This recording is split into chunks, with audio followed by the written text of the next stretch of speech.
keyakinan Rebo Kasan, hari Rabu terakhir di bulan Safar, diyakini sebagai hari atau malam turunnya bencana, turunnya bala. Benarkah itu? Bismillahirrahmanirrahim. Alhamdulillah Rabbil Alamin. Wassalatu wassalamu ala sayyidil awwalin wal akhirin, Sayyidina Muhammad wa ala alihi wa ashabihi ajma'in.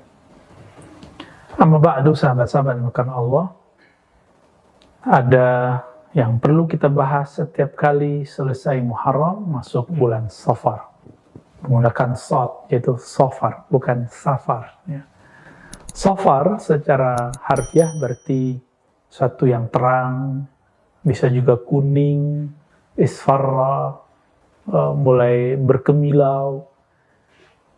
Maksudnya apa? Dulu di zaman pra-kenabian, orang Arab ketika selesai Muharram, mereka meninggalkan kampung mereka, imma litijara, untuk berdagang, atau lil harb, untuk berperang.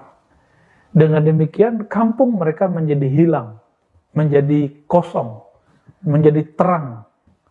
Kenapa? Karena penduduknya bepergian keluar. Ini salah satu penjelasan makna penyebutan kata Safar. Safar juga diartikan da'un fi batnil ba'ir, penyakit yang ada di dalam perut ba'ir. Ba'ir itu artinya onta yang digunakan jadi alat transportasi, dan itu berkembang, bahkan menular.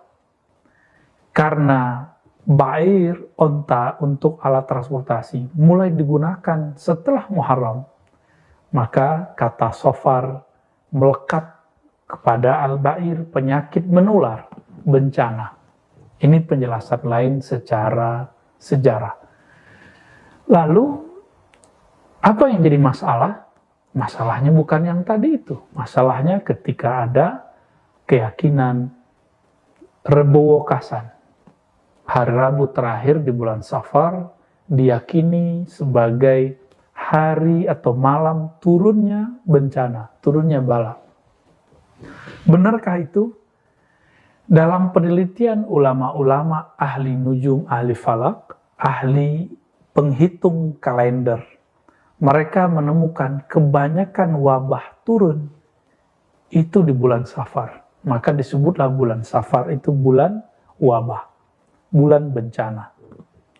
Namun, apakah ada di Quran dan Sunnah? Al-Quran dan Sunnah tidak membicarakan itu. Lalu dari mana munculnya menghidupkan malam Rabu terakhir? Itu karena ada ulama yang ahli falak, ahli menulis kalender, menghitung kalender, lalu supaya kita tidak terkena wabah berdasarkan pengetahuan mereka mengenai wabah itu, mereka menghidupkan malam ini. Dan di Pulau Jawa, orang-orang Jawa menyebutnya Rebo Kasan. Sahabat-sahabat karena Allah, bagaimana kita menanggapi hal ini? Ini bukan tradisi Jawa, tapi ini sudah ada dalam tradisi ulama-ulama sebelum Islam masuk ke negeri ini, ke negeri kita. Sudah ada dalam kitab-kitab yang lama, kita melihat jauh hari sebelum orang Jawa masuk Islam, sudah ada tradisi ini. Namun jadi perdebatan dari masa ke masa. Bagaimana jalan tengahnya? Kita tidak mengingkari apa yang ditemukan oleh ahli-ahli falak. Namun kita juga tidak meyakini sepenuh hati apa yang mereka temukan. Karena wabah bencana itu diturunkan oleh Allah kapanpun dan saat kapanpun.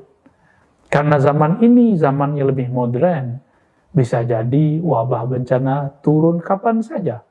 Orang buat virus kapan saja, tidak mesti bulan Safar. Bisa jadi sebelum Rajab, bisa jadi sebelum puasa, bisa jadi sebelum Muharram. Bisa jadi di bulan Safar. Lalu untuk apa kita sholat?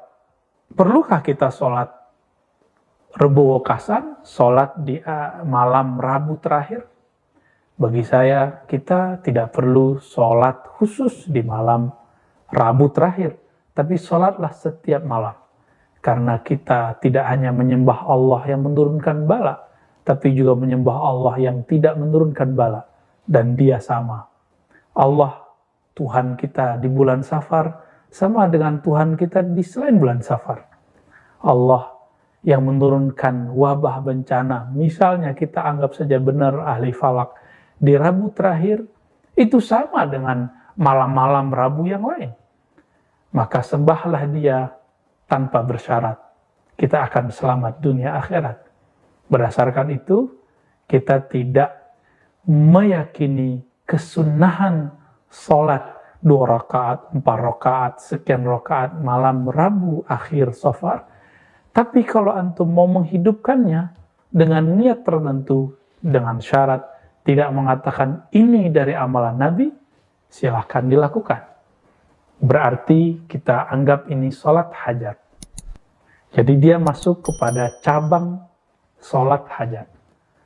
Apakah itu boleh? Tentu saja boleh. Ya. Sholat hajat kita banyak. Namun saya ingin menghidupkan malam setiap malam. Tidak hanya malam Rabu terakhir. Karena Allah Subhanahu wa taala yatanazzalu rabbuna. Allah turun dengan rahmatnya, dengan maghfirahnya, dengan kasih sayangnya di setiap sepertiga malam terakhir. Maka kita menyembahnya setiap malam, setiap hari, setiap saat. Semoga bermanfaat. Sallallahu alaihi Muhammad. Assalamualaikum warahmatullahi wabarakatuh.